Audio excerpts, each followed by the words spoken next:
And not just streaming at ultra low latency. Is that an NVIDIA technology? It's a YouTube technology. I mean, isn't everything an NVIDIA technology, really? Or an AMD technology? Even if it's a existing standard that just gets rebranded as something else.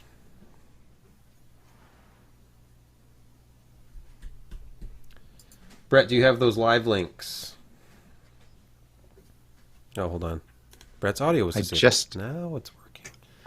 I just got the live link, yeah. Okay. Let me just fix it. Sure. Okay. This. I was all set to be early. And That was your first mistake. right. And then I decided to use a different piece of hardware. And it didn't work. That's why we're 8 minutes late. Broke. This is the HyperX Quadcast S, which this particular instance of vMix does not like.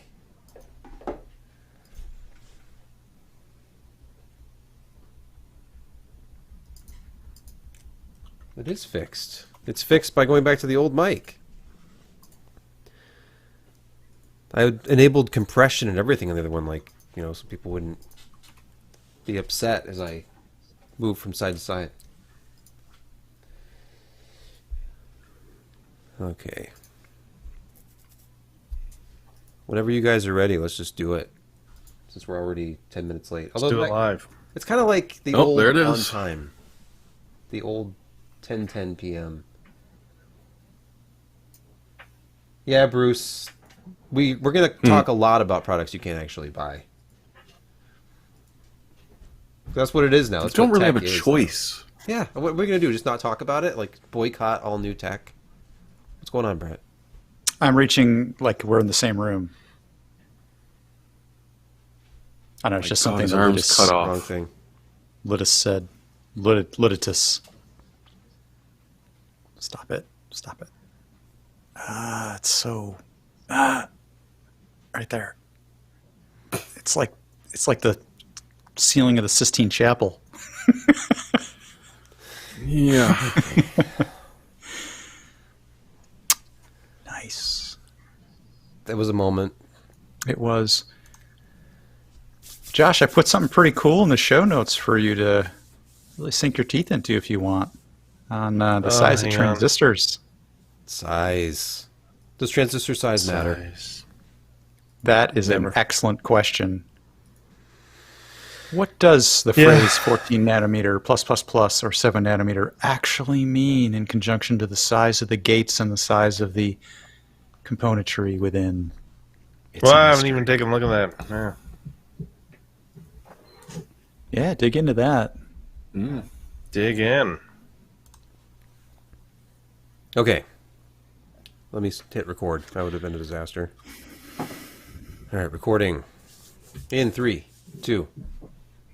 Hey, everybody. Welcome to the PC Perspective Podcast. This is episode 606, being recorded on December 2nd, 2020. I'm Sebastian Peak. I'm Jeremy Hellstrom.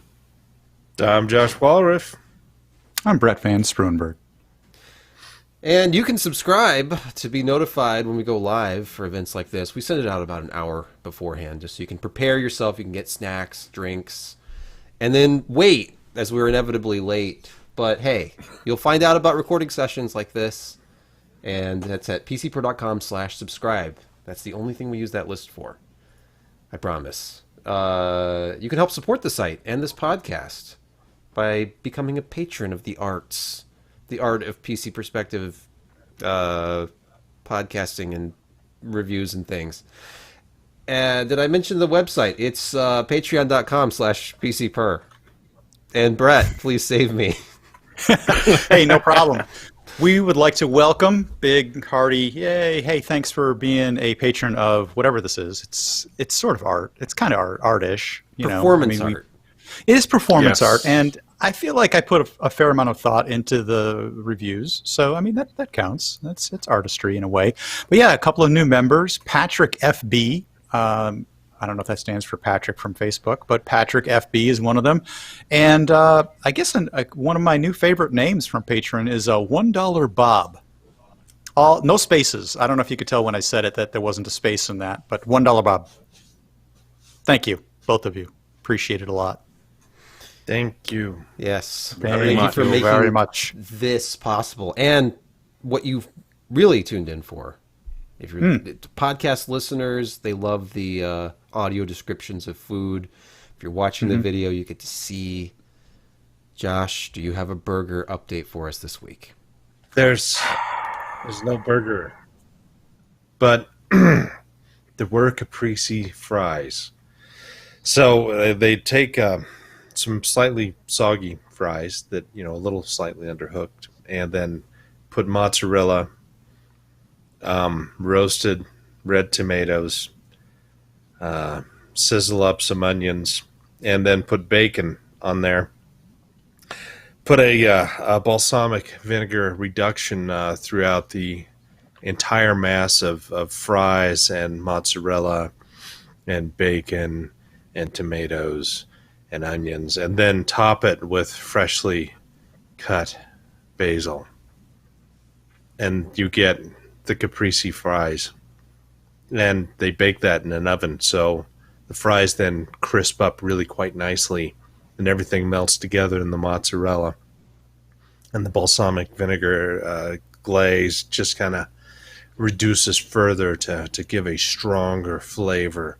It all comes together with that is basil, right? Looks it. Yes. It's vaguely And greenish. so Yeah.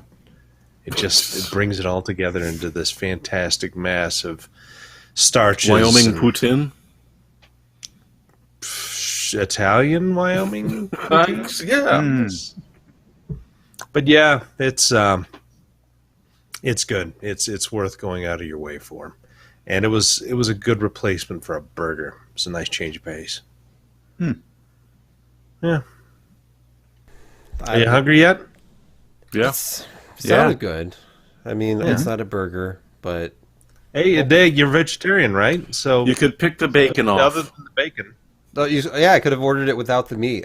Everybody loves going into burger places and ordering everything but the meat and paying full price for it. Yeah. Anyway, which I'm sure Keto they burger appreciate. without the burger. Yeah, exactly. It's just all the Pieces of carbs. iceberg lettuce. Yeah, and taking you to a Brazilian steakhouse is Oh, Hey, it worked though because they had fish, and I do eat fish, so I think I ate a disgusting amount of salmon. And Salmon. Felt unwell pineapple afterwards. bread. Their That garlic place bread. is no more.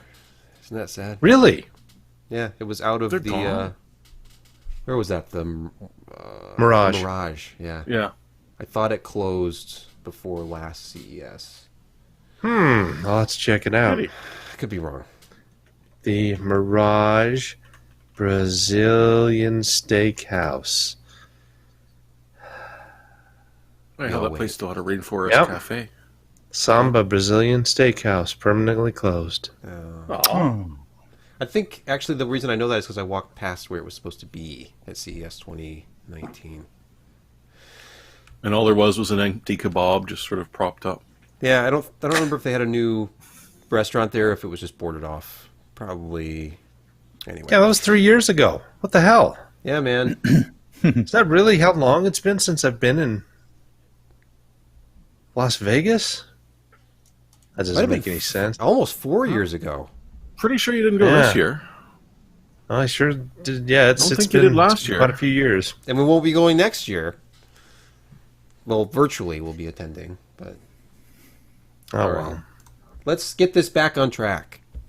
Let us. Yeah. Let's talk about that giant flex behind you on the shelf. Actually, not even there. Like, I'm currently behind me on this shelf is about 40% of the global inventory of the latest in graphics cards that you can't buy. And I get to feel like a heel having this stuff on hand because I review products. And then, God help anybody who tweets out about one of their new graphics cards or a new model from an add-in board partner, because the comments are just, as expected, people are not happy with the availability problem. And that's been the story of every launch this year. So unfortunately. I think the advice that you gave somebody on Discord was on point, though, when you said, if you want the latest hardware, become a hardware reviewer. Absolutely, yes. And I implore This is how the everybody world out is there, working now. yeah, go start your own review YouTube channel because that's where the future is. Oh, look at Josh. Oh my gosh, See, how can look you at even that. pick that up? He's a product That reviewer. Merc He got 319 a is graphics insane. card. It's a military press.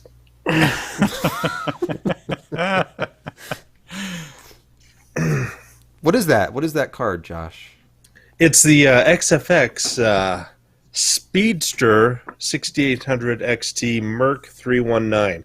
So they're almost a gigabyte naming schemes now. So Merc 319 stands for Mercury, 3 fans, 100 millimeter and a 90 millimeter. Except there's 2 100 millimeters. Anyway, we're going to be recording that review, and I'm halfway through the actual written part. So hopefully I'm taking off to Texas tomorrow, and we'll be back early next week, and we'll get those done so we can close the case on this monstrous card. I know it's back to tempting, you. but don't benchmark and drive. I mean, it depends on the power draw. Is there an inverter in your possession that would power a full gaming PC while you I drive? think he's going to need like a gas-powered generator in the trunk, probably. You know, just as a sneak peek, the the 460 watt draw of the 3080, 462 I think was the max. When I did the overclocking BIOS and rage mode in the Adrenaline, it was pulling 520 watts at max. That's total system? Total system. Okay, I was going to say. Yeah. 520 watts for one GPU would be impressive. Yeah, no, it's Might be it's exceeding the spec a bit. Yeah. yeah, no, it's the total system power is you got to have a pretty hefty inverter or a gas generator in your car, and of course that leads to other issues with driving and benchmarking with a Honda generator in the back of your SUV. Just open a window. Oh, You won't- carbon monoxide's it's fine. gonna be fine. Yeah, open the windows. Gonna be fine. Which will aid with cooling anyway. So Yeah, It looks like it's about the size of a Porsche Speedster, actually, an original. is it just the camera playing tricks on us, or is that really like 3090 sized? it's probably bigger than a 3090. Can you hold it up again? Not by much, but it's going to be some. It's gotta a strain his 3. back. He needs some Sebastian. rest, for God's sakes. You're going to ask him to pick it up again? I wished I had a different video card with me, but we can do head size. Yeah. Okay. That works. That's a And monster. the thumbnail. Big. It's like 13.39 inches. It's 2.9 slots wide. It's not 3 slots. 2.9. Okay. Yeah. 2.9. So you can And sandwich it's it up against another seriously. card, and there's still that 0.1 airflow. Yes, a little bit. It's a really And, weird number. 2.9 slot. Yeah, it's Yeah. got to be 5 pounds at least, because the shipping package was 6.5, and that was not a pound and a half of packing. So yeah, it's big. Do you want to see it against a Voodoo 2? I've got one of those course. handy. Yeah, let's do that. Of course Go back- we do. Go back to the Absolutely. 2-shot here. Okay, so 2 Voodoo 2s, which are 2 slots wide.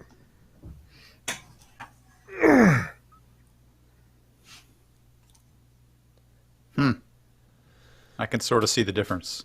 Yeah, it looks a little Ridiculous. It looks a little wider to Yep. me. Just a tad. Even know, at that camera angle. Kind of looks I can like sort it's see it. 4 slots wide. Really. Most. 3.9. I wish you had a Voodoo 2.9. 5. 2.9. 2.9. 2.9. Do you have a Voodoo 5 on hand, Josh? Because that would be closer I to the link. do, but that's far away. Okay. But I do have the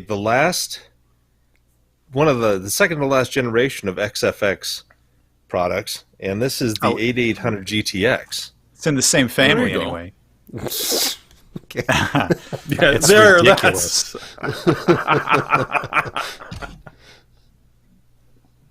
And we thought those GPUs were big. Yeah. Yeah, and shortly after this, XFX went to ATI/AMD because I think that was when NVIDIA cleaned house and they got rid of a couple of the smaller groups like BFG. They went down the tube because NVIDIA took the rug out from under them, and the same with XFX. So AMD got a couple of, well, at least one partner out of that. And then Scott Erkelman went to AMD. Exactly. Hey, Yes. was VisionTech NVIDIA before? I know they're exclusively AMD now. Yeah, originally they were Oh, yeah. their main U.S. partner, and then the name got sold out after they were kind of sued into oblivion. Like the group that had bought up Diamond Multimedia, I think, did VisionTech, and then they kept a couple of cards rolling, and they're growing back again. They're just not a very big manufacturer. They have a bunch of other stuff like a bunch of USB dock and what do you call those, port extenders and those things that they have, as well as the 5000 series of cards is I think their top stuff. I don't think they have a 6800 yet, but they're kind of lower down there on the tier of AMD partners. All right. What were we going to talk about? Well, Yeah, we were going to probably. launch Stuff you into can't this. A Launch slightly into stuff smaller you can't card. buy show. Yeah. I mean, we could. For some reason, I was going to show the 3060 Ti press release. The 3060 Ti actually came out today officially, but the review embargo was up yesterday. So if you look at how they're messaging this, it's the 2080 super level performance graphics card at the price of the 2060 Super from last year. And actually, that's accurate. So we could just stop the discussion right there. It's as fast as a 2080 Super. In theory, it's $399. That becomes a contentious point when you can't buy it anywhere, and you have to go for like the Add-in Board Partners premium $489 card. That was the only one that was in stock this morning at Newegg when I looked, and I'm sure it's gone by now. That was hours ago. You are correct, sir. Okay, so it's just completely sold out now everywhere. But hey, we got a Founders Edition card in. It looks exactly the same as a 3070 Founders Edition card. It's the same size. It is the same cooler design. Doesn't have a lighted logo though, which I didn't realize until after the fact. There's a cost-saving measure there. It is $100 less, but this is the first of the cut-down GPUs. This is still GA 104. 104. Yep. And just a little bit, a few of SMs have been disabled, so lower CUDA core count, slightly lower clocks. This is how they segment the products. But you'd think availability will eventually be better because they can die harvest GA 104s that would have gone to a 3070 and put them into a 3060 Ti. But let's see. The SM Yeah, I mean, is usually different. these launches, I think I mentioned on Twitter, they're a little bit more optimal for a bigger chip that is detuned, poor yields, and have parts that are not working, that they fuse off. And so you would expect there to be a little bit more availability, just because as any process and product goes into production like this, there is a yield curve, and they're going to try to grab as many dies as possible that don't hit the full 3070 or the 3080 3090 parts.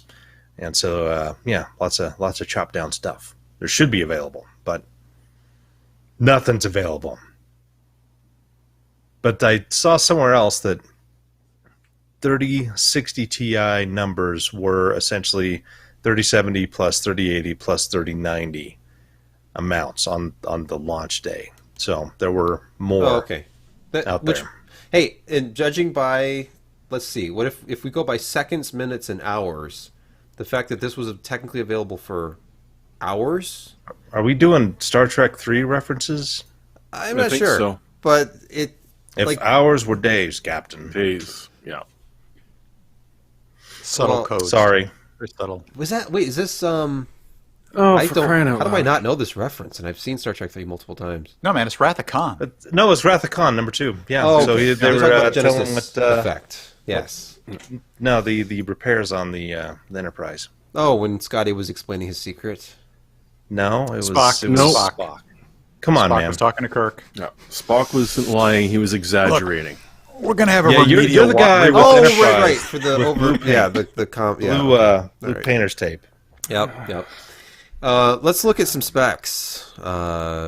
We mentioned that it's a cut down GA104, 38 SMs versus 46. So they've cut out 8 of them. They've disabled 8, which lowers the CUDA core count from 5888 down to 4864. And the clocks are lower. The boost clock is 60 megahertz lower.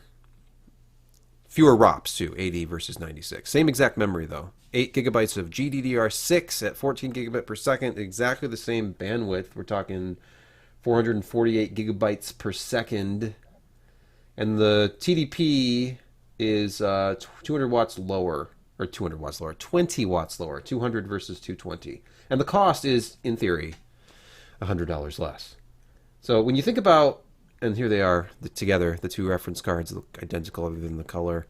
See, Brett will appreciate this. I consider this silver versus space gray. You know, I read that and I'm like, I can't believe he did that with a straight face. And I'm like, I approve. There's a lot of stuff that I do now that's kind of tongue-in-cheek, but you have to read the reviews to find all of the snarkiness. Yes. Let's just look at performance. I didn't do a ton of benchmarks because this is kind of I don't know, kind of a self-explanatory launch. Like their performance claim this time was right on the money. And I, like a genius, did not retest the 2080 Super on this platform because I didn't read the reviewer's guide before I got started. So I didn't see NVIDIA's claim that it was going to be 2080 Super level. And I was thinking, oh, it'll probably be close to a 2080. And of course, it exceeds a 2080 by a few percentage points in almost every test, which is exactly what a 2080 Super does. It's like 5% faster than a 2080. So there you go. It's faster than a 2080, roughly the same as a 2080 Super. Here we are in the Division 2 at 1440 high, DirectX 12. We're getting about 120 frames per second versus 108 frames per second from the 2080. And if you look at it compared to the old 2060 Super at 82 frames per second, it's a huge jump.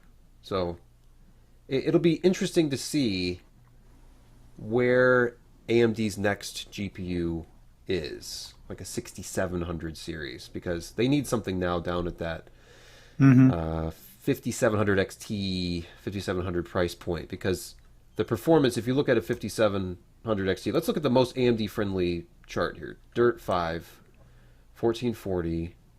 A 5700 XT is about 65 frames per second at 1440 Ultra. And 3060 Ti is a little bit above that, but not much. They're very close. And they're at the same price point, and you can actually buy a 5700 XT. So if all you're playing is Dirt 5, save your money and buy a 5700 XT secondhand somewhere. But that's a fringe case. Dirt 5 is extremely optimized for AMD. But hey, I mean, it's looking at the performance relative to, say, a 3070.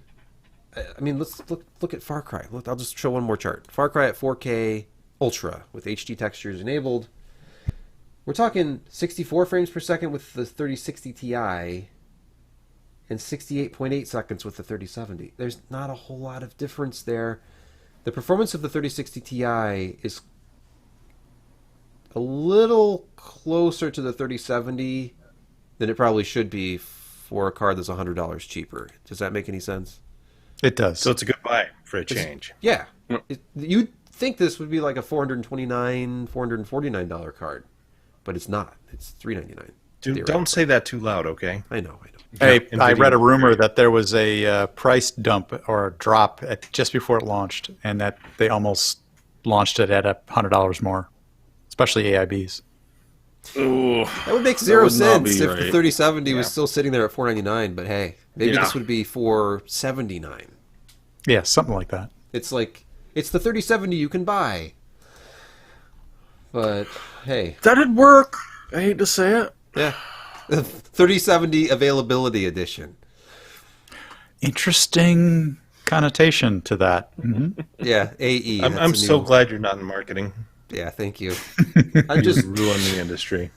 Well, there'd be a lot of more truth in marketing. That would be Yeah. refreshing.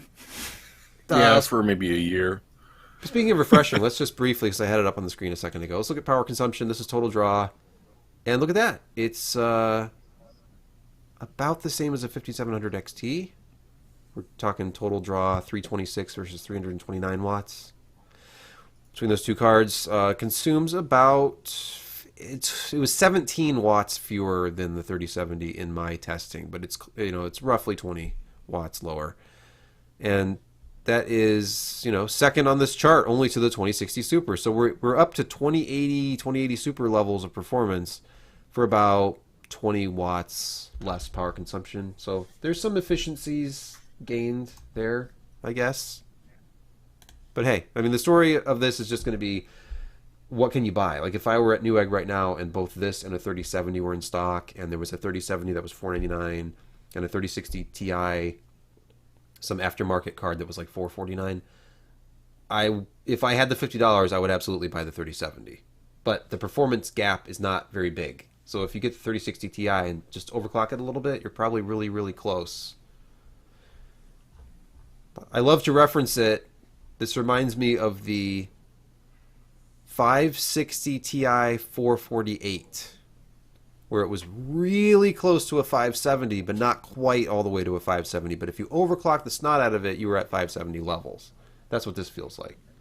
So the non-Ti 3060, I would guess that's going to be like 349 if they follow last year's pricing conventions. Maybe it'll be 329. And that'll be interesting. But hey. Any other thoughts about Yeah, this card? there's no such thing as a mid-range card anymore. Apparently not. No. Not $400. Well, except the RX That's- 580. RX 580 is the last mid-range card. It's That's true. $200. That's why 8 they gigs. keep it around. Yeah, it just plays kind of everything. Maybe not well, but I need to retest it. It needs to be on these charts. Once we get into the non-TI through 3060 and then whatever else AMD comes out with, we've got to bring back the older $200 cards, because it's going to be time to... What's their 7nm 590 going for? they don't have a 7nm 590. I thought it was a. It was a die new shrink, but process. it's not 7 nanometers. What was No, it? that wasn't. It was a die It was shrink. an optimized 14 nanometer. It was like a Was 12. it just optimized? Oh, it's okay. Yeah. It Yeah, was was definitely never- a die it shrink. wasn't smaller. Wasn't a 7, I guess. Do we have but to? it Do was we have somewhere. to stop to Google this? Somebody, I'm gonna Google it right now. No, they didn't do it. The first one was Vega that they did 7 nanometer, and they, no. Okay, hold on. We're gonna do this I think together. it was just America the and 12 world. nanometer kind of optimized 14 Here we go. nanometer Let's see. that 590. RX 590 process node.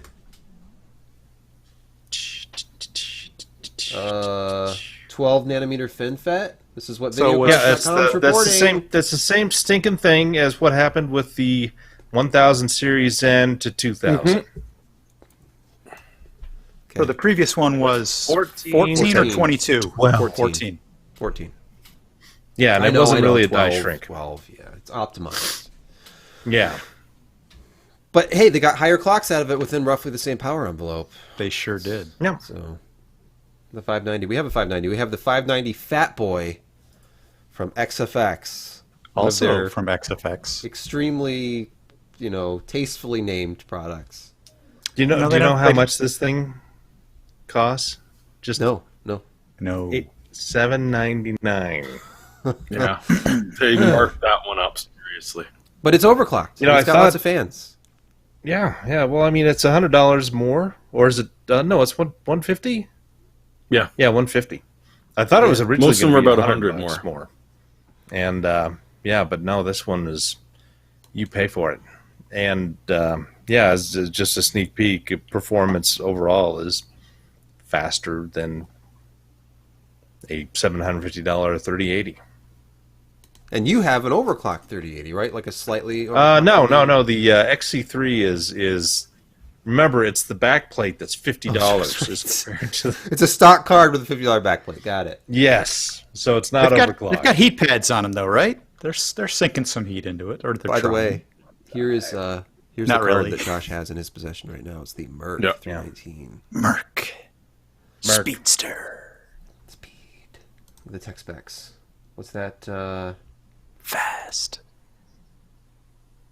Game clock up to 2090. Boost clock up to 2340. I was seeing boost clocks here, but they don't. They're not really sustained. I would love to see how.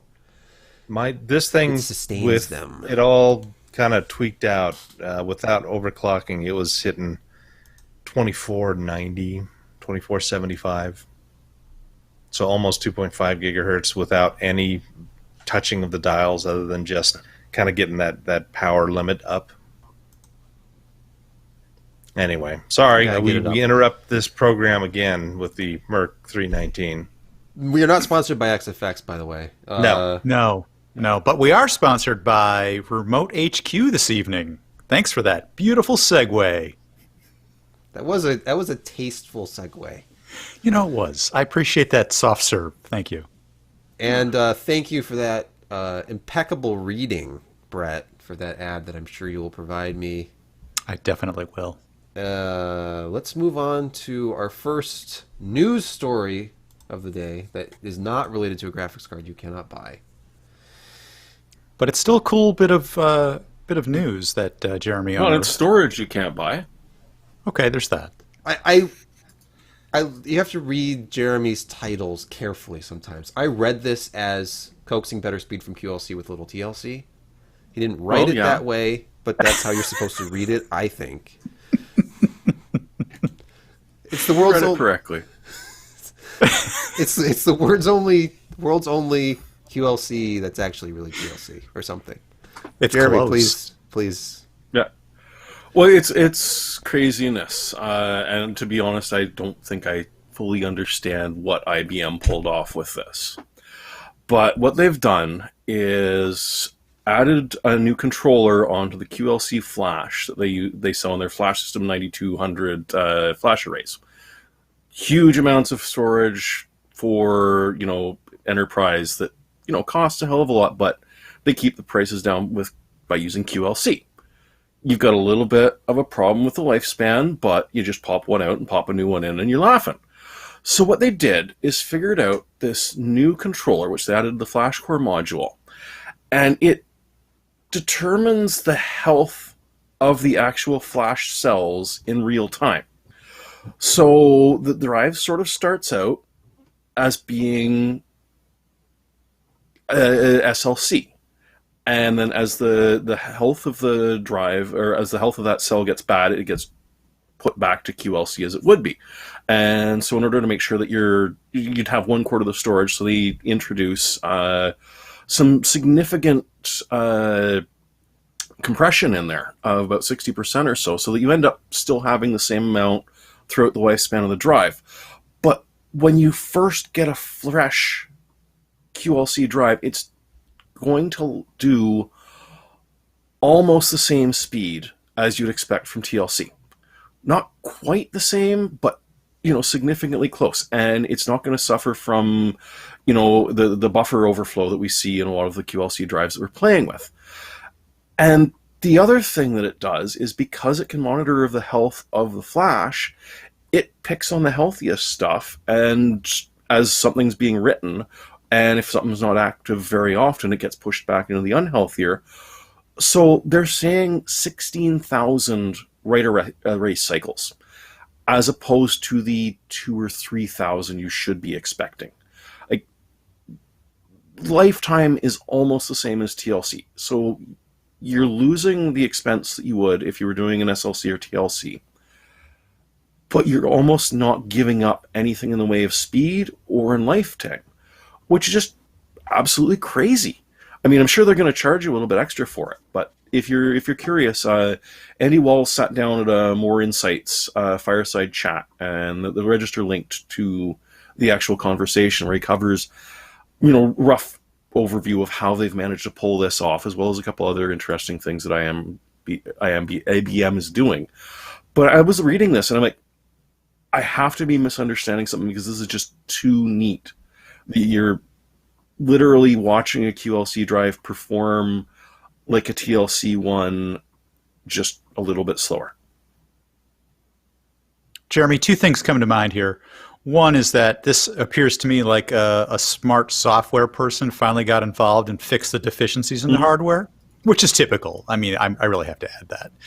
And secondly, just like in racing, that eventually the stuff in the enterprise will filter down to the regular dude, the regular man in the street, and hopefully we can see this technique applied to make less expensive QLC storage media material chips perform as well as, SLC or, different standard of chips, and that'll filter down to the common man. Enterprise for now, obviously, where they're test flighting it, and eventually they'll make it cheap, and everybody will be able to take advantage of it. So, yay! Yes, because IBM and cheap go hand in hand. No, they don't. No. But eventually it should hopefully spread down. But definitely worth checking out. It's pretty neat. But my software dude fixing the deficiencies in the hardware still stands. I'll take arrows for that. When you mentioned Enterprise and the Common Man, I was thinking this would be a great segue to our next story. Because there was once a common man who went to work for a big enterprise. And now he does performance strategy stuff. And performance art. He does a different kind of performance art. Yeah, Yes. exactly. This is artistic. This graphic, everything about it. This is an Ars Technica story. Blue shots fired across the red bow. Sorry. AMD laptops have a hidden 10-second performance delay. Here's why. And they go on to say that the Zen 2 laptop CPUs, they save power by delaying their full performance When they're running on battery. when they're running on battery. Now, because they get better battery life that way. It's interesting because Intel, Weird. if a mobile device or any kind of OEM box that can't run without power limits enforced, they have a certain duration, and for desktops it's like 56 seconds, and then I think on smaller applications it's 28. It halves it. Could be wrong about this. High performance machines still only top out at 56 seconds of boost, and then they start to throttle down to whatever the all-core frequency actually is of the CPU. And apparently with Zen 2 on laptops, on battery, they try to hold off as long as they can boosting until a job is still going after like 10 or 11 seconds, which is kind of the opposite. You'd think you'd want to boost fast to give people like a snappy experience and then downclock if it's a sustained load. Oh, they want to make sure you mean it. Are you going to stay Right. with this? Are you really rendering video?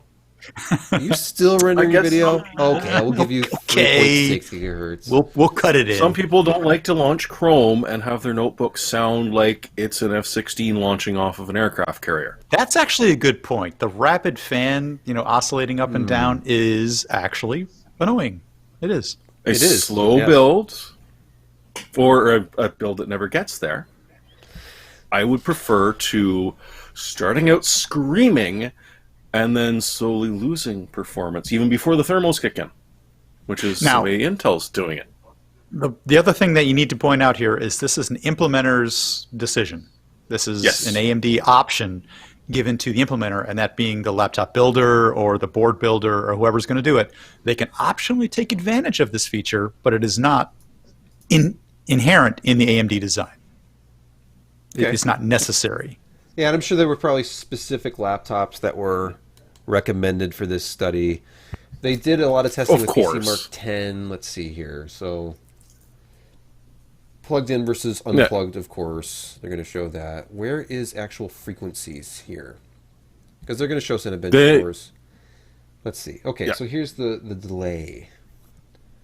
Micro benchmark.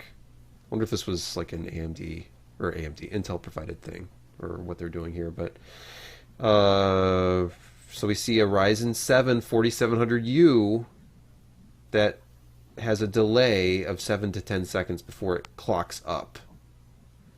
So where's the I'm seeing power and voltage. I'm not seeing frequency. So obviously they're more concerned about power and voltage here. Here's the 4900 HS. Obfuscation. Independent okay, so that was their claim, I guess. So here's independent confirmation. Core i7 1185G7 versus a Ryzen 7 4700U. And time elapsed. I mean, you're waiting, obviously. I can barely see their numbers down here, but it is about the 10 or 11 second mark when the Ryzen catches up, when it clocks back up. And if it runs long enough, it gets ahead. Yes. Because essentially, like what they're sort of doing when Arslook measured it, that Intel is starting out with a PL2 power limit of 51 watts on a 35 watt chip. Right. Like it starts out huge and it hits. They were measuring up to 98 degrees Celsius in that first 10 seconds where Intel is bursting, and then sort of slows down, and then it immediately does after about 10 seconds or so drop to about 34, 35 watts, and a more comfortable temperature range. Whereas the Ryzen, is quite happily chewing around at 25 to 30 watts. Yeah, I mean, the PL2 thing is common to all Intel CPUs. You have the PL2, which is the high limit, then you drop down to PL1, and then eventually, once a certain amount of time has elapsed, you have to drop down to base clock. So, depending on how you have your system configured. And yeah, I mean, it's just, I'm thinking in terms of, this is a portable device we're talking about here, and it's behavior on battery. I personally would like it to be more like a smartphone, where the second you have any kind of touch input, the CPU, at least single core frequencies, are spiking, so you have a more responsive touch experience. And then for a sustained workload, it has to thermally manage itself and clock down based on, tables that. But like you speed want step. it to primarily manage the user, which is reasonable because it That makes sounds it like seem the iOS. device. It does. Yeah, it does. It does. And yeah, I mean, that's why one of the reasons you must admit why people sort of like it is because it's responsive even when it's busy, and It tells you what to do with your life. Go here. No, Sorry. Go there. Do this. Buy that. Yeah. Hold on. Do more of this, do less of that. Maybe if you just closed your rings. All right, no one knows what that means. Never mind. I do, because I have an It's Apple a Watch. But yeah. It's a watch, man. I don't see an Apple Watch on your wrist, Brett. Sorry. You just took a huge hit to your fanboy status, I have to say. Don't get I'll ding get the points for tattoo. taking it off. Let's not talk about that. You don't get any Beeping points if in you're the not next wearing room? it. That's true. It doesn't help you. Can I say it's on my Christmas list? Okay, sure. Sure. Yep. That's actually, it's funny you should say that because one of the reasons why, and this will be bad, and this is just to let you know that I'm not such a fanboy, both in either direction. Hold on. One of the reasons why. Camera two. No, don't. Here we go. Oh, for God's sakes, here we go. One of the reasons why everybody's having so much trouble getting equipment is actually because of Apple. It really is, and it's not due to the difficulty of having to produce certain things from China and Taiwan and things like that. It's because Apple has an ungodly amount of money to throw around. And whenever they need to secure transport for anything, they just buy it up. So they have option on buying the planes and the cargo that a lot of other companies can't do. I mean, they'll outbuy, just about anybody. If they need to get MacBook Pros and Mac Minis from China to here to sell because they want to release their M1, they'll buy up all the capacity. They've got the money to do it. And the little guys, I mean, Gigabyte may sound big in our world. They're not big in comparison to Apple. They can't buy enough capacity to ship boards, or NVIDIA even. I mean, NVIDIA's big, but In bird Apple culture, this can is outbill 'em, considered outbid a 'em. dick move. Yeah. Brett, I hope you know that you're getting a lower third for your close-up there. Oh, for God's sake. It'll say something like, Brett still thinks everything's always about Apple, because it all boils down to Apple here. These supply chain issues. Let me explain why. It's all the MacBook Pro and I'm not airplanes making this and up. I'm not freight making this up. This charges. is actually true. If you look at the... If Are you saying look that at what's Apple going is on- Walmart? Is that what you're saying? No, Well, I guess in a way, sort of. I mean, they have enough money to throw around that they can eat up the. There's not a lot of capacity, in some of these places, and normally it doesn't become acute, and there's enough slack in the system for shipping stuff. But when you're shipping stuff cheaply, you got to throw it on a boat, right? So you had to start that months ago. It takes like 6 weeks, 8 weeks, I don't know, something like that. Ship it over by boat. Otherwise, it costs too much. I tuned out a while ago. Moving right. on to our next topic. Speaking of, well, we were talking about Intel, and Intel, as you know, is on 14 nanometer for almost everything. Unlike, I guess, those 10 nanometer parts in the laptops we were just talking about. But let's Don't talk worry, they're going to go about- big again.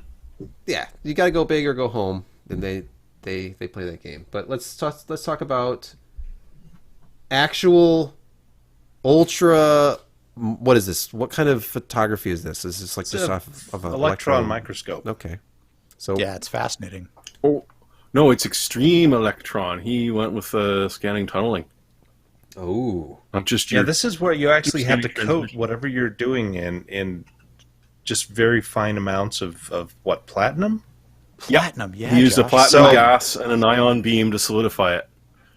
Yeah, so I mean, like the insects that they do these things on, where you get extreme close-ups. I mean, they're obviously all dead because they're coated in this metal. But this is even smaller micro stuff than close-ups on insect antennas. But go ahead, Jeremy. I didn't read the entire thing, and I didn't watch the film. I haven't watched the film yet, and I really want to because DeBauer is just amazing. So he wanted to physically see what is the difference between Intel's 14 FinFETs and AMD's 7 nanometer. And well, I mean, the only way to do that is to, well, I mean, 2 chips died in the making of this, as Josh mentioned. But essentially, he took them, carved them up into a layer about 100 micrometers thick. After, as you mentioned, you literally put it in a platinum gas and then solidify that to wrap it around it so that it'll survive the cutting process and you're actually able to see what he did. And so he focused in with a scanning transmission electron microscope, say that 5 times fast, and realized, well, crap, I cut it too big. So he trimmed it down. So finally, the lamella, the thin little tiny slice, was somewhere between 200 to 300 nanometers for him to actually be able to get a proper look at these things. And so he put a video up showing you, a bit of the process and a lot of why I'm looking at it. What is this actually going to tell me?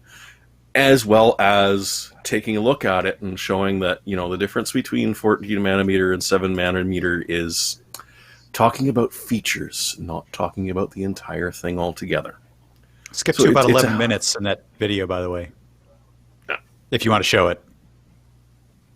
Come on, Yeah, we can show do us the that. hardware porn. There you go. He's starting to measure the gate width size in that, Yeah. and it turns out to be 20 plus nanometers. And he draws parallels between the Intel 14 plus and 7. 7 is smaller. The Intel one is a little bit further apart. But the 7 nanometer and 14 nanometer labels, he mentions might as well be strawberry and grape. They bear no relation to what's going on inside the space. Josh, you probably know a lot about that. Yeah, I mean, once they kind of measure what the smallest feature is, and that's what they kind of come out. But anymore, their actual naming is more marketing rather than any kind of physical limitation. But when you're dealing with billions and billions of transistors, some of those features become really important. And if you can shrink those down a bit, you still can cram a bunch more transistors, and plus you've got better materials and possibly better electrical properties with the 7 nanometers compared to the 14 stuff. That it does make a difference when you're looking at one entire chip, because you've suddenly got all this extra room for a couple billion more transistors that don't take up a whole lot more power as compared to the older generation, which has fewer and consumes more power. It's just the little things make a big difference in these designs just because they're so compact and there's so many parts to a CPU or a GPU or whatever. I mean, it's I know transistors are not exactly a good way of counting, and people talk about, gate numbers and whatnot as compared, but yeah, it's a little bit goes a long ways when you're talking about something that has like 12 billion transistors in it. And those are Mind the gap. three-dimensional structures, Josh. I think it's Yeah. it's like this Yeah, number I that mean, we throw around. How high can you stack a pile of shit? Well, If high. it's small enough pieces. yeah, and so that's where I think they tend to gain a lot more, and they don't talk about it. It used to be like 8 metal layers was a lot way back in the day, and now we're like at 22 layers that they just they stack it all higher to get, because I mean if you think about it, like you got a transistor that's that wide and that tall, and it can do a tremendous amount of current. Well, now you're shrinking down. I'm not using it right, but anyway, it's something like that. Well, it's harder to push that current. You have other issues, and so you raise it up higher. So you're talking about area for the current to go through, rather than you've got to. But that's the kind of one of the other reasons for planar is that you can't. Well, I mean, you could stack it up if you wanted to, but you're causing other issues without FinFET or gate all around. And anyway, we're going down rabbit I mean, holes. remember when we were young and talking about this original switch from planar to FinFET and how insane this was? You mean back in 2014? Yeah, it wasn't really that long ago. Yeah. When we were young. Yeah. Just feels Young. like it. I'm going to pause here. So yeah, it turns out that you can't make right angles in the silicon, and all this stuff is curved. At the bottoms of the wells and all the transistors and all that. How that's You all find a stacked and file everything. that small, Janet. Well, that's why this measurement that they talk about is sort of like, it doesn't make a whole lot of sense, because the structures are three-dimensional, things are curved. Where do you measure it from? So we're putting a lot of stock into these numbers that really don't correlate to much meaning in what's actually going on from the silicon, and that's It's what the he was exact- really trying to get at. It's the opposite of our normal one where you're measuring it, but in this case, it's like, but on this angle, it's even smaller. Go that one. Right. Yeah. Because it's on a curve. These pieces are. If you measure here, it's this distance. But if you measure it up here, they're further apart. So you're at 22 nanometers. Anyway, it's an interesting video, and you'd think it'd be like dry and like you'd fall asleep, but it's actually not. You should go watch it. It's educational Especially if you've never watched a DeBauer video before. in the original German. Well, I mean, well, if he you... does English videos too. He does. What is next here? A very It's a cheap X570 board, man. Can't very believe it. inexpensive. How cheap is it? It's cheap. About How 140? Cheap? How cheap is cheap? Is it 140 really? How Yeah, bad that's- are the VRMs see? on this thing? If it's 140, Stunned. Well, funny you bring that up. Yeah. That's exactly what they did. oh no, They sacrificed everything. It's freaking bizarre. Like, the way that FPS Review is trying to describe it is that it's really a 6-phase design, except they've got phase doublers on there with an extra phase configured into it, so it's technically a 4 plus 4 plus 2. Okay, so it's 4 Except- doubled and then like one more doubled. Yes. So, like, just very, very strangely set up. However, and I mean, and then when they were measuring temperatures, it hit over 115 Celsius. Whoa. That seems That's warm. toasty. It's toasty. That's toasty, and there's no active cooling or anything on it, which is part of the reason they're glowing so brightly in the pictures that you're looking at. Scroll back up. I thought I saw a fan on that chipset. On the south, or I mean, not the south. Oh, there is. South but just not the here. VRMs. Not at the VRMs. Oh, yeah. Okay, sorry. Yep. So, on the flip side, through all of the testing that they did, they never once ran into thermal throttling or any sort of instability when running normally. So, those are well, hardy. Well, they're good for now. I don't know how long they're going to last you.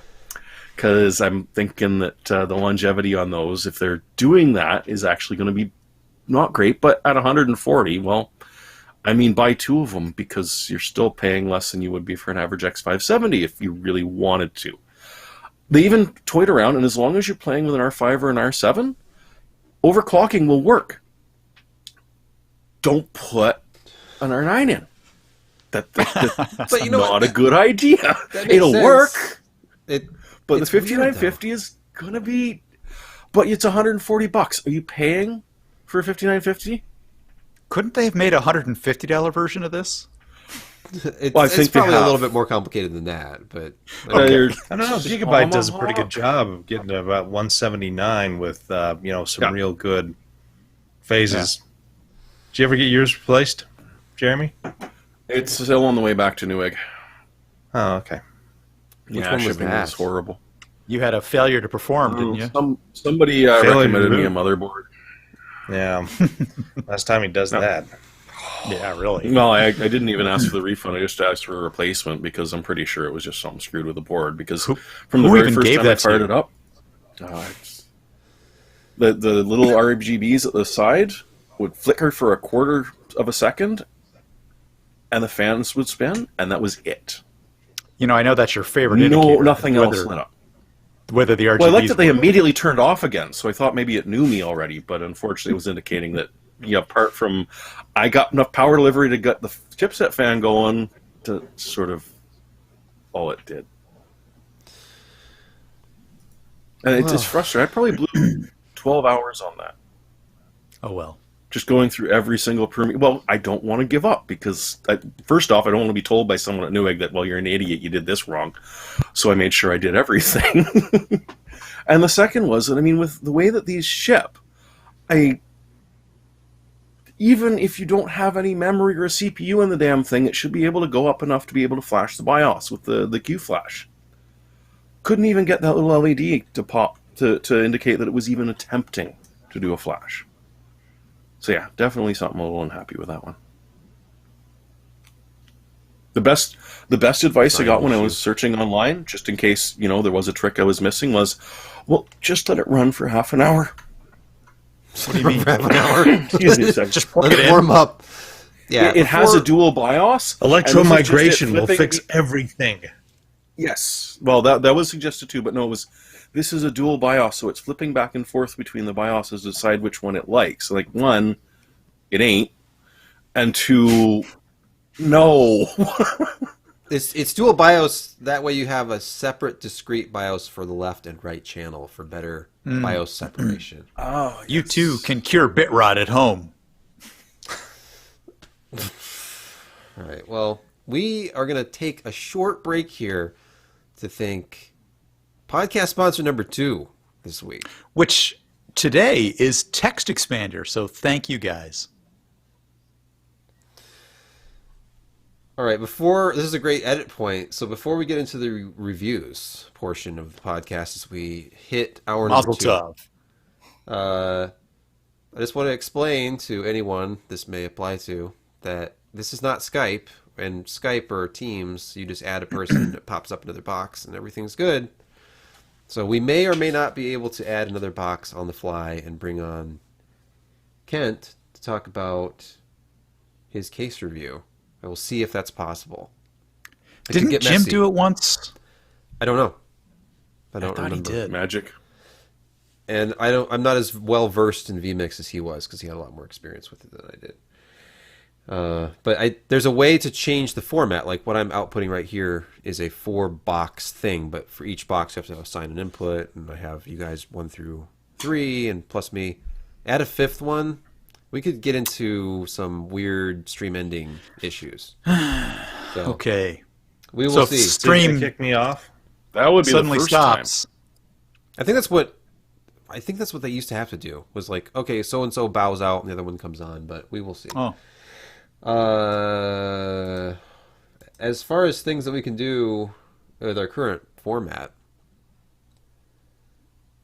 we could do this cooler review that wonder I if did. wonder if I could dial him and then have his audio come in. Just, video call them and hold it up to the camera. You mean Oh, I could do do an that. audio share through your input? Yeah. No, I don't think so. No. Are you just saying no? You're just nixing that immediately. I don't want him to be excluded. I just would have had to know about this before we were live. because- In all honesty, I asked him well before the podcast whether he wanted to jump in, but he wasn't feeling well. I didn't know, hey, and he hey, didn't Ken, get I hope back you're feeling to me. better. I'm glad you're feeling better. If you are, Mm-hmm. and we will have to try this next week. In fact, we could push his review and then actually have him on the podcast next week. Oh, we could do that. Let's do that. Let me see. Let me see what he Let's. says. Because that way I will have because all I have to do is create another view and switch from the 4 to the 5 view and bring him right in. I would have to have it pre-configured. So we're taking a I don't short know. break Let's right now. see if For he live responds. viewers, I will look He at says- comments for the first time. He says sounds good to him. Okay, prepare yourself. Next week we will call upon you to tell us all about the case that you reviewed and look at your lovely product photography. Does it have plants? It was Oh, quite you know what? nice. I don't remember if it had. Oh, there's a Easter egg though in one of the photos. There that you'll is. appreciate. Yes, it was very nice. He's not I shaped did like point- an Easter egg. I actually That's me. pointed it out to him, by the way. Are those RGB poles behind me? Yes, they are. If anybody actually cares, and they're reversible. RGB If poles. there were RGB Wait, Ukrainians, did it'd you be, reverse the polarity on those RGB dilithium did. crystals? Yes. Don't you go back in time or something? Only if you go around the sun. It's the whiplash effect. okay. Watch so you need out to for a reverse mustache those. suddenly appearing. You need to reverse those before midnight. Well, it's not really a return because he's never been on the show, but turn this way. It's less obnoxious to have the light bouncing off of the concrete wall behind me. It'll be great to have Kent on next week. Yes, I think people are confusing him with Ken. It's Ken. I mean, PC Per has one Ken and one Kent. There's a Kent. All right, Sometimes he can, and sometimes he can't. let's move on to the last story Moving. of the day. If I can bring it up on the The screen. brightest cooler ever. It's very bright. It is the Corsair iQ H115i Elite Capellix Liquid CPU Cooler. It's a 280 millimeter liquid cooler. And it uses those shiny, intense Capellix LEDs that we've been seeing introduced across Corsair's product lines over the last couple of years. But you know what? As I pointed out in the review, technically this is a cooler and not just an ARGB lighting accessory. It's true. I checked. Interesting observation. Interesting. And as you can see here, some tasteful plant life lurks in the background of this photo. Are you teasing me? That's what you're doing. No, we talked about plants. All right. That there's a plant here. And there's a huge list of features and a video to enjoy. And other things. Here's the cooler. I mean, it doesn't look a lot different than many other coolers. It's really just that top. I called it a cap. I don't really know what to call the top of the pump, which is just It's a removable diffusion piece. plate. Oh, it's a plate. just- Okay. I just made that up. We have these nice. How about a frustrum? Let's call them frustrums. Yep, that's Yes. a frustrum. Sure. But look at this. Here's where the What is big that? departure. What is a- this? It's one of those IQ smart fan control module things. It's a it bus, has a fan fan hub bus. with 6 Wow. total channels and 6 RGB channels, and it all plugs into an available USB header on your board and a SATA port for power, and it controls all the fans. And What is that? This side up sticker on there. What is? it tells that you about? which way to put the cable coming off of the pump. As if it wasn't keyed already. It is keyed. I'm not sure why. But you it's don't there, want honestly. you don't want it to go from suck to blow. That would be bad. Don't. Sure. In other words, don't force it. Yeah, but I mean, here you go. And the photos don't really do it justice, but I this is akin to neon lighting. If you're looking at it in a dim room, you have this intense but controlled lighting, kind of like a neon light. But that is just with the default. You know, if you put the cap. comma a different place with intense but controlled, lighting it, There's especially this- in a dark room where You know, Josh, I got to applaud you for noticing that immediately. That's some smart, fast thinking. Yeah, there's a certain The Oxford thrust to Josh's style. Hey, Look, it's gut, alternate gut cap. reaction though, is it attractive? Is it? Look at it. But you have your choice. You can. It comes with 2 caps in the box, 2 plates. thought It comes those with a were black fluff- one with these little Fluffixes. cutouts. What are those again? I don't know. And then you have this sort of opaque one that looks great in, light colored builds, or if you just can't get enough ARGB in your life, let's just have a whole bunch of diffused ARGB lighting. And of course, you can make it any color you want. This is all software controlled. I just used the rainbow. I think it was called Rainbow Wave or something. So you pick the cooler, and you go to the next screen, and you have lighting set up as one of your options. Click on that, and you can choose anything you want. And the fans, they have 8 LEDs per fan. Plus, look at all these LEDs in the pump. You can control individually if you want to. You can create your own lighting effect. You can choose one of the lighting effects from the library. And then, of course, with IQ, you also control the performance. And I tested balanced and extreme. And look at the RPMs here with balance. This is the story of balanced. Very That's low. really low. Really Under- low. Under 400 RPM at idle. It didn't ramp up very much at all. I think it was like 700 or 800. Will these fans run at like 4 volts or something, or 3 volts? No. They run really, really, really quiet at balance, but under extreme they're more reasonable. And here is the proof. Under the extreme setting, it was the most effective cooler I've tested so far. This is with a Core i9 10900K with the power limits disabled, so it runs at 200 watts all the time. And above ambient, we're at just about 54 degrees versus 55 from the Deepcool GamerStorm Castle 280EX. And 55.6 from that Pure Loop 280 from Be Quiet. And what's really interesting about this, look at the bottom of the chart. It has the worst performance, 62.3 degrees above ambient, in its balance mode. The great performance is at extreme, so you're thinking, oh man, this is going to be really loud under extreme, but it's not. It's just the way the fan profile is tuned at balance, which this could be changed with a software update. It doesn't really spin up the fans. It never ramps them up. So this balanced is just under 32 decibels in my room with my meter, and under 33 at load. So like 31.6 versus 32.8 at load it's negligible. Basically a decibel. Because the fans weren't spinning up. And then if you go up to extreme, where they actually did more aggressively spin up, it still topped out at 41.3 decibels with my meter. And this is from a distance of only 12 inches on an open test bed. So inside of a case, this is really quiet. Overall, it's the quietest liquid cooler I've ever tested. I don't usually see numbers like this other than like really slow spinning fans on a big air cooler. So you somewhere in between balanced and extreme, and you can create your own custom profiles, you would get a better experience. But this looks really good, and under extreme it was still controlled noise levels. And then the pricing is actually really good. If you look, the list price is $169, but they have it listed for $149 on Corsair.com. It's the same $149 at Amazon right now. So, oh look, that's a they good raised the price to $169. I'm kidding. Oh, okay. Thanks, Josh. You're welcome.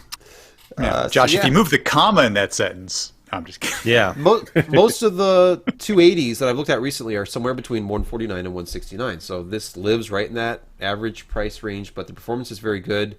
It just needs a little bit of help. If you have it in either quiet or balance mode, you're going to want to tweak the fan profile a little bit. Or just run it in extreme. But It sounds like you've got a strong like for this thing. yes, I did. And I risk shill status by giving it the old editor's choice, because that is not a popular move these days. It I is mean, not. As I said, It's your choice. Given the price, I can't really find any fault with it. It's great performance. It looks nice. It is quiet. It's really quiet. Even under extreme mode, it was like 5 decibels quieter than most other liquid coolers under load. So, what do you want? I'll take it, and I want it. Sure. It looks good. I've got one of those 240 Cooler Master $79 ones, and that thing just constantly kind of spins up and down with the Ryzen. Because, the Ryzen has that weird... I mean, you've noticed this with the Wraith and the the other coolers, that it's constantly spinning up, spinning down, spinning up, spinning down. It's annoying in a quiet room. And this does the same thing. Even after tweaking the fan profiles, it just... His face Tiring. says it all. Yeah, I solved that problem, Josh. I told you, just set it to max. I have mine going at 100% all the time. And it's Yes. like 50 decibels, but you never hear that, because really it's the noises that are inconsistent that drive you nuts. It Yeah. does. The change in sound really does it. Yeah. Here's what you do. You just set it to 100% and then put on noise-canceling headphones, and the sound is gone. It's like being on an airplane. Ta-da! A speaker. Oh, family I, bliss. I did notice that that Citizen Kent was the first one to call you a Corsair shill. Okay, thank you. That's Kent on the podcast next week, Kent. Yeah, thank you. Thank you. Yep. That's the problem, is anytime you review a product from a company that does display ads on your website, it starts to look questionable. You have to just trust the person. Are they I noticed. honest? We have a full disclosure, like, hey, they've bought advertising within the last 12 months, but it is what it is. Find me a bad review of this product from a company that doesn't advertise. I don't know. That or company I that don't know also what it is. doesn't make coolers, a competitor. Maybe, yeah. Hey, speaking of things that need coolers, let's stop. Let's stop. I need a better segue than this. Rewind. The rewind. Camera Piece for time. rewind. We have actually a bumper for that I can use someday. It's that time. Time to smack the table, which probably makes an annoying sound. It's that time again. It's where we look at products that you can actually buy, usually. It's Picks of the Week. And Josh is going to start us off with an ultra affordable AMD CPU option. Isn't that right, Josh? It's ultra affordable. It's a Ryzen 5 3600 XT for the low price of $599. Wait, is this U.S. or Canadian? Josh, I'm not sure. This doesn't seem serious. Wait, what's this bundle deal here? I can get it with. Did you just sort Liquid this by cooler? most expensive? I'm not sure this is legit. Yeah, no. There is an extreme lack of AMD processors in the U.S. right now, and it may be other places as well. But Newegg, all the prices are way jacked high on the.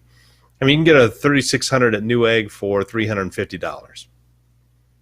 I mean, you can get a 3700X for cheaper than what you can get a 3600. And all of their low end stuff under $300, you can't get really anymore except at these extremely large prices. So this is obviously a joke. Don't buy this at $600 because it's not worth it. Just wait a couple of weeks and get it $59.50 for a little bit more. Sure. Yeah. Pre-order and wait. Yeah. So When is that going to? Oh, wait. What do you have there, Jeremy? What is this? Oh, wait.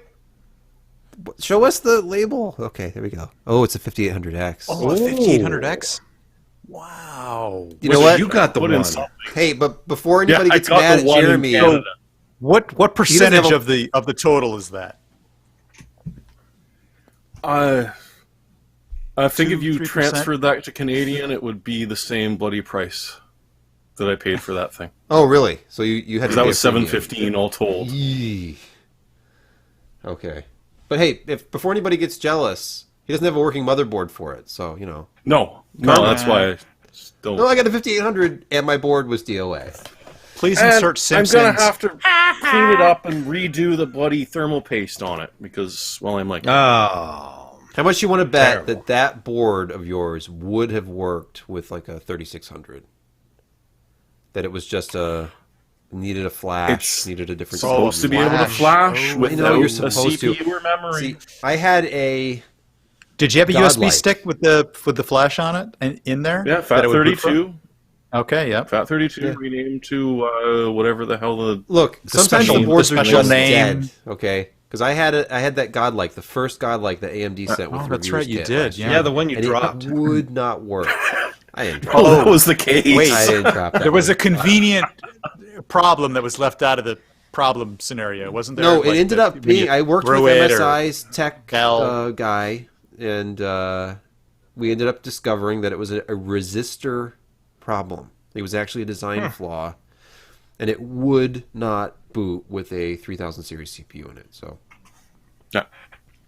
no matter what I did, I flashed it and did all sorts of stuff. And it had one of those little interactive screens on it, so you could actually see what you were doing. And I could go through the really? flash process. It still would not boot, and it was a technical issue. I ended up getting another one later when they had some available. I mean, I could have tested that, but the only older AMD processor that I have is a Threadripper, and it just didn't look like it was going to fit in the socket. No. Yeah, probably not. You could have just put in as many pins as would fit. Yeah, I was thinking about it. You could have got a have 'em- C-clamp. They should Crank have it just sent down. you like a Ryzen 3, just like, hey, here's just a Ryzen 3. What is this? The 1200 is 8. Oh no! Apparently they cost a lot of money, so they don't want to ship them out. Did, Yeah. did you ever get a 3400G or anything like that? Did you ever get one of those? Who are we talking to? You, Sebastian. Yeah, I have. I think Oh, you it's did? my microphone stand right now. Yeah. My microphone is on a 3400G. Those used to be hard to get. Now it's the way to go. They're still not Now you easy. use it like a NVIDIA Shield to prop stuff up. Yeah, that's all it is. It's all window dressing and Smoke and furniture. mirrors. It's just Yeah, like- all the prices are crazy, except for some of the older ones. Let's see, 3900X for 500. That's still decent. 2700X is still kicking at 289. Jeez. 3600 for 319. Oh, here's the 3400G for 215. I mean, if you're okay with Zen That's way, 1 That's that's not way too much. cores, but Too much. Too much. Zen much. Plus. Too much. Are there even Yeah, any, they're- no bundles in stock? Even like this is it. Yeah, Auto-notify, it's crazy. auto-notify. I don't know what Yeah, the deal there's is. nothing. It's pretty sad. So before everybody shrieks about yet another launch and like paper launch and angry at Nvidia and AMD, The AMD There's just nothing- 3000 Ryzen series. yeah, are there's just paper nothing launch. available anywhere. There's some events going on globally, and there's a lack of fab space because TSMC makes everything in the world now, Pretty much. and soon Intel Unless processors as Samsung well. makes it. Well, that's true. Samsung as well. And Apple buys up all the logistics. It's true. Yep. They own all the Yep. planes. You thought FedEx? had We're all buying those this planes. line. Nope. We're not going to They use just buy it. them We just all. want to make sure no one else can. Like, we want to make sure that there's a lot of space around every Mac Mini, so we're going to buy all the capacity. Well, Amazon needs them now. Jeremy, do I have the right link for you? What did he pick? I don't know. I What was did he pick? I'll let introduced to him this explain. on Twitter today. There's No, two. that's the What? backup. That's the there's backup? two links. Pairing. There's The two first links. links There's that you two really links? want. What am I? There's doing? two links. Okay. The perfect gift does exist. And I you didn't should even buy click for on it. family I was I members. thought it was tempted. one line. I saw the perfect link doesn't exist or something. No. Okay. You see, I put more spaces between mine, Jeremy. That's All right. what you Hold gotta on. do. Hold on. It Take wasn't two. a period. It doesn't need two spaces. Jeremy, what am I looking at here? It's just. a You are search looking at the results. latest in Faraday cages for your wireless router to protect you from the harmful effects of 5G, which might be unwillingly installed upon your router. Then how is the With router this, you can supposed to fix the work? router. I have a question. Well, you got to Blocks? radio. I have a question. The reviews are just lovely. Well, Which one? Any of I them? used to be able to get Wi-Fi across No the house. decrease Now in my Wi-Fi laptop- signal. But distance. I have to have the laptop right beside it now. Oh no! But I'm protected.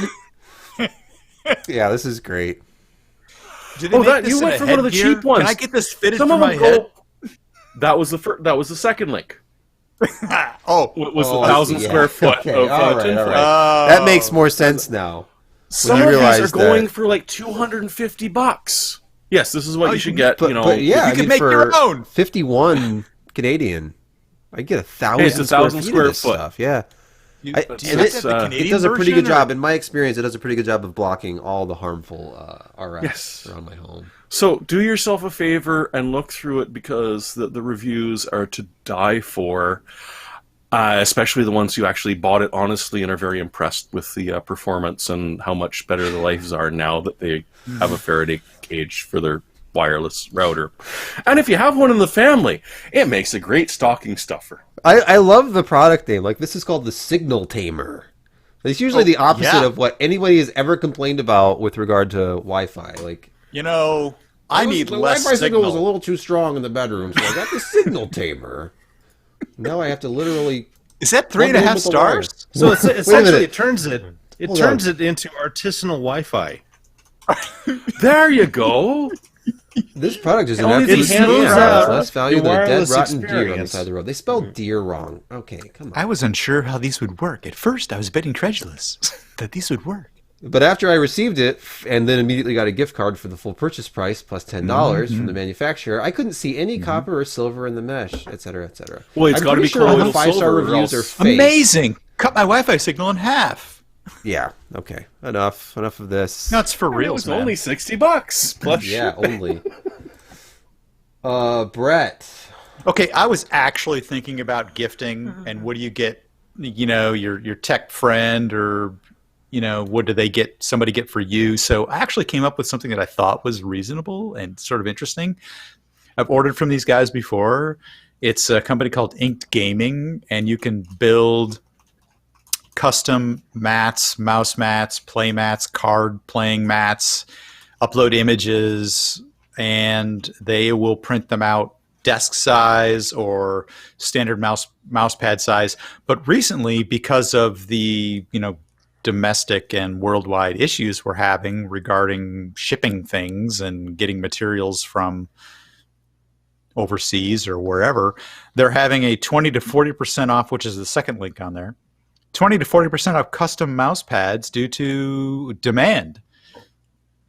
So because they sold out of some of the larger mouse pads, and that the mouse pads might not be in until January after Christmas, they're throwing a 20% off sale on the really big ones. But for the ones they can get, the 18 by 16s and the 13 by 11s, which is the ones just down below that, also in bold, they're having a 40% off sale, which is like $10 for like 13 by 11 custom mouse pad. Those are links, so you can click on them. Let's see. Look, Only $9. $8.99. Yeah, $9. Upload an image, get it printed, throw it down. Wait, are you telling me I can have my own Josh Tech? mouse pad? Absolutely. Like, I can have Josh with the XFX graphics card above his head from this show. You should have. Their Pretty mouse should have been a amazing. blur. You clicking upload image Man. from the Soren Discord, which is where he's holding the graphics card over his head. Excellent. So, yeah, that should be your mousepad gift for everybody, and it's a pretty darn good deal. Go jump on that. Christmas to- gifties. I need to find the Soren image that you referenced. You're gonna have to scroll back a ways. It's Oh, it's Soren throwing up a "There are 4 lights" with Josh holding the card above his head with 3 lights on it. It's freaking fantastic. It's freaking awesome. Go find it. Sorry, I'm finding it. I'm in the public Discord channel. Scrolling. It was the exact convolution of our Star Trek crossover and Josh XFX over his head. You just can't recapture that We were moment. talking about enterprise products as well. It was Enterprise it was the QLC. convergence. It was Josh over his freaking head. This is great. All right, here we go. And it was that freaking solid. This is not only the thumbnail. I mean, this is. I don't know. This is going to be like. God, This has I'll to tell be you your the light. review, Josh. Your review thumbnail. You know what? You need to combine that with an actual custom mouse pad that we actually give away. Oh, hey. But We should do giveaways are that. tricky. I Hey, think that it's Paramount would and CBS would be mad. It's just a phrase. Hey, It's we can a just throw it phrase. up briefly in the Yeah. video. Anyway, Yeah, we could do that. Yeah. I'd love Hey, to I do think that. that's it. I think because I don't have any pick. Well, how come you don't get to have any picks? Why is that? I'm Why do you so get- busy getting ready and actually physically doing the show that I have it's not even. All I right. I don't want to force it. I want it to be an organic process where I'm like, hey, I think somebody Okay. should consider buying this. Did you get that pipe fitters kit that I wanted to get for you? No, but hey, Christmas is coming. Okay, that's You like a know my address, copper. Brett. It's like a copper cutting, pipe welding kit sort of thing. It was a few podcasts ago that I recommended that for you. Yeah. Yeah. Christmas is coming. Christmas. Well, yeah, it's true, and I'm sure we'll probably have another one of those holiday weeks coming up. Christmas week, we Probably. won't do a show, just like we Probably. didn't do a show last week because it was Thanksgiving week. But hey, Indeed.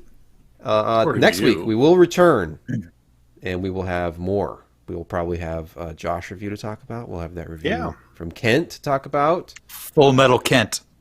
and I hope and pray no new graphics launches between now and then. Although, wait, when does 6900 XT come out? Isn't that Next like- week. Yeah, next week. Yeah. Perfect timing. I've got a case review launching tomorrow morning, so that'll be something to talk about as well. Hey, look, just keep refreshing PCPro.com over and over all day and all night.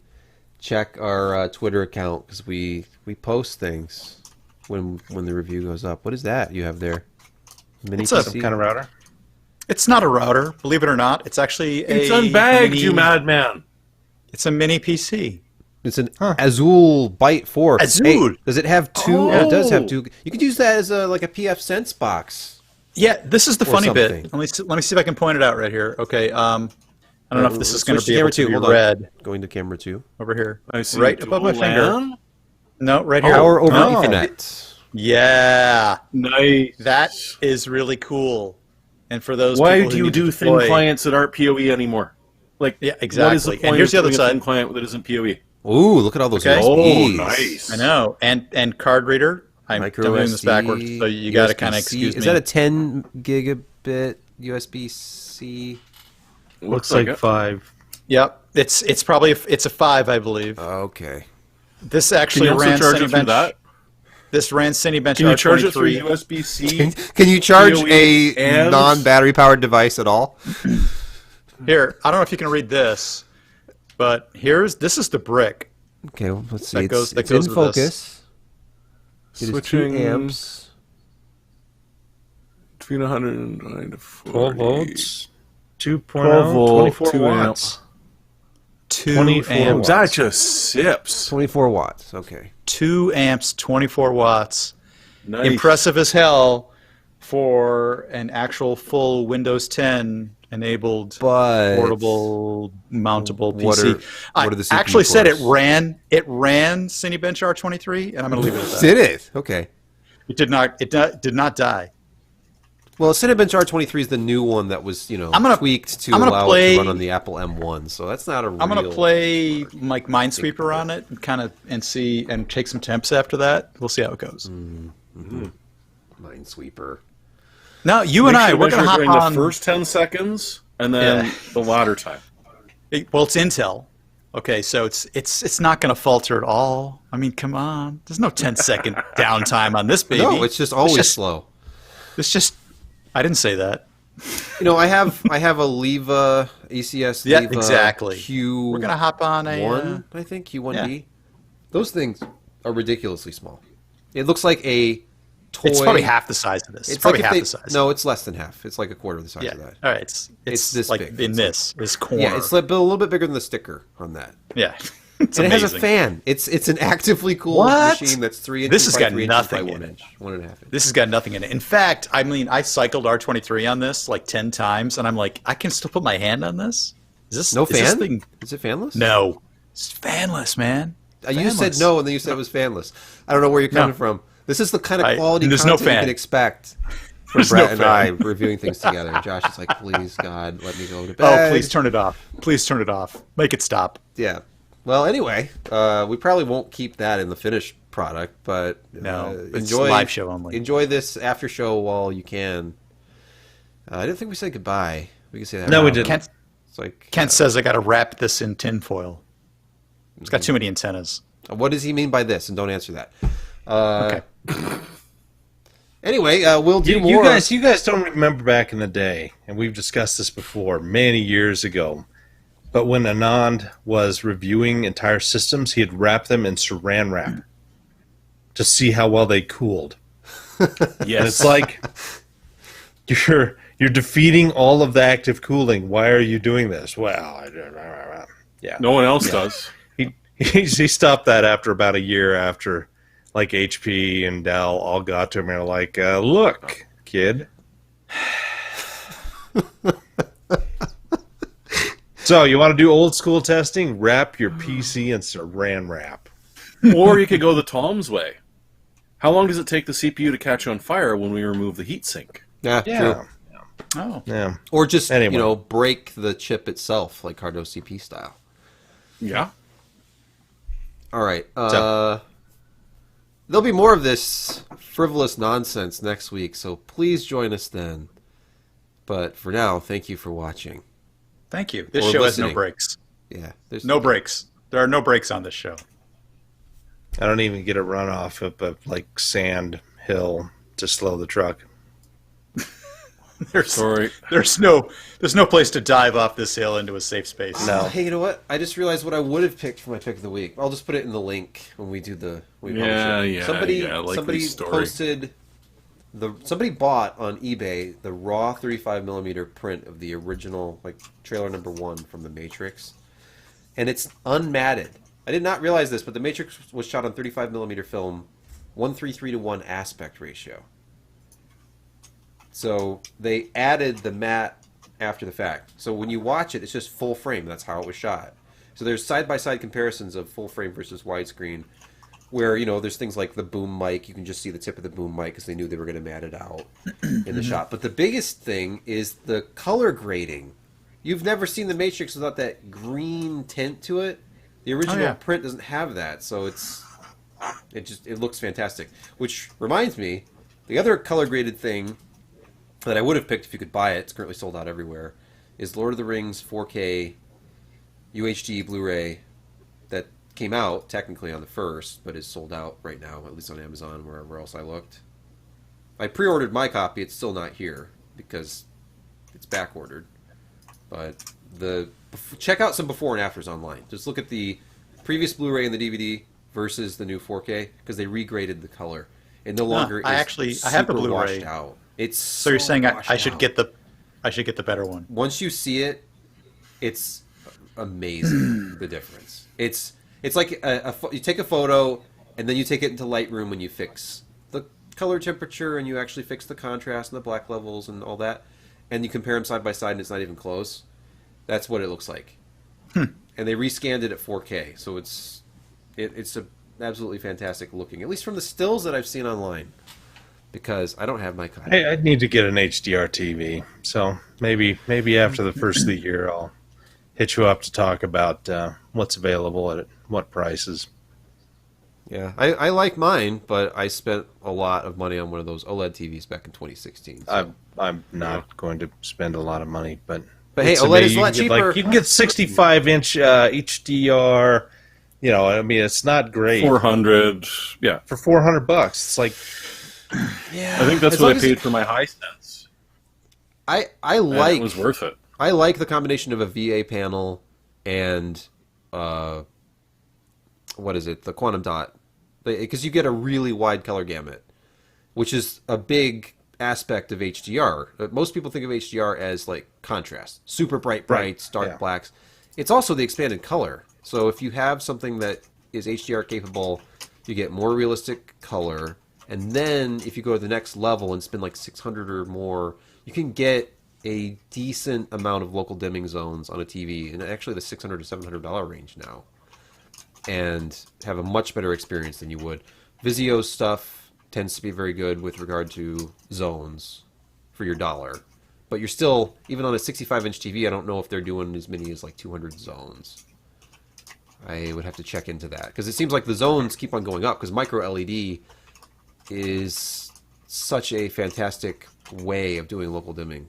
backlighting. Like full array local dimming is back, like it was 10 years ago when I paid. Yeah, well, maybe after the first of the year, once everything calms down.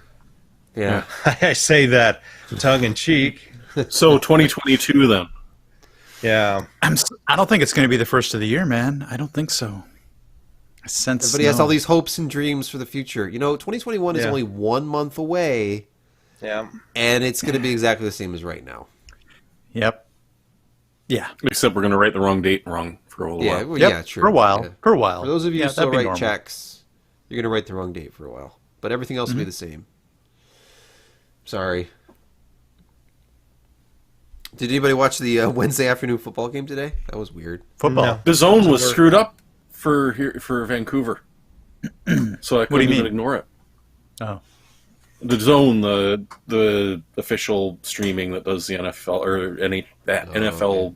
game pack and all my champions and Premier and all that. It was just we're having issues today. We're working on fixing it. And like, yeah, well, fine. I'll watch the idiots. Well, speaking of the game, are we in the official post game at this point? Oh, this has been post game for a while. Yeah. I didn't notice the transition. There was nothing official. It's It always just kinda smooth. slid I always there. have to like desperately try to find an endpoint when I edit this thing. Like, is this the end? my Is this God. the end? I usually Nah, will you were just so cut smooth. it, and then I'll do another one later, and I'll just bring it over and say and goodbye, and like Brett waves, and I bring on the outro music. Man, Yeah, no, it's it was- a it hit or was miss smooth. process. The end of the show, the beginning of the show is easy because it's scripted. I need to write a script. Well, for the that's end when of you the hit show. record. Yeah, it's like hit record. Welcome to the PC Perspective Podcast. It's like thank you for listening. there's to no the PC telling. Perspective Podcast. There's no telling where it ends. True. Kent mean, brings up that's the actually- LG CX. I agree with him, except if you go on Amazon and look at the 55-inch OLEDs, they're like 1,500. And actually, they've been selling for less. They're like 1,350. And the CX, the 48-inch, is 1,500. So you get a 55 for less than the 48. And I will say, I I've wanna had my get- TV since October of 2016. I think is when I bought it. That's 4 years. 4 years How much? of How much did you say the 48 was? the 48. Last time I looked was $14.99. Oh, okay, I see. Walmart's the got it 50 for $14.96. And the 55 was on Amazon for $13.49. So it depends on when they're having a sale or not. But typically the 55 sells for the same price as the 48. You only get the 48 if you don't have the space for the 55, I guess, if you're going to put it on your desk. Because the 48 is this, popular computer monitor for the wealthy. Oh, seriously? You desk mount your 48? Is that what you're saying? That's I would. That seems extreme. I mean, I've got a But 30 do or you. 28 inch right here and a 24 inch right here. These are puny monitors. I have a 32 inch, but Puny. Puny. I need the black. So the black levels are where it's at. And with OLED, it's an emissive display technology, Brett. So the blacks are just off. Now, don't I get hear into ya. the whole gray levels, lower gray levels and stuff. Yeah, you Look, crush I blacks. still have a plasma. I still watch most of my television on a plasma. Really? So there. So you Yes. have an emissive display in your home. Yes. I love it. I was going to say, because I have the panel shift where periodically it moves the whole thing over a couple of pixels back and forth. I have never had any image retention on this monitor. It's been 4 years, 0 image retention of any kind. Nice. Huh. All right. Okay. Okay. Let me check. Hold on. Let me see if anybody has anything. I'm sure somebody does. I haven't we looked doing at here? comments in a while. Sorry. We're at 220-ish viewers still. Thank you for sticking around for this. And now Wow. we're to the point where we're just like staring at the webcam. I thought we started that way. Yeah. All right. Well, if there's nothing else, we should probably. I'll stop the recording. Stop the recording. Yes. Stop. I didn't close Josh at all this week, which is good. You weren't going to use any of that. You weren't going to use any of that part of the recording anyway. I know. I just forgot to hit stop.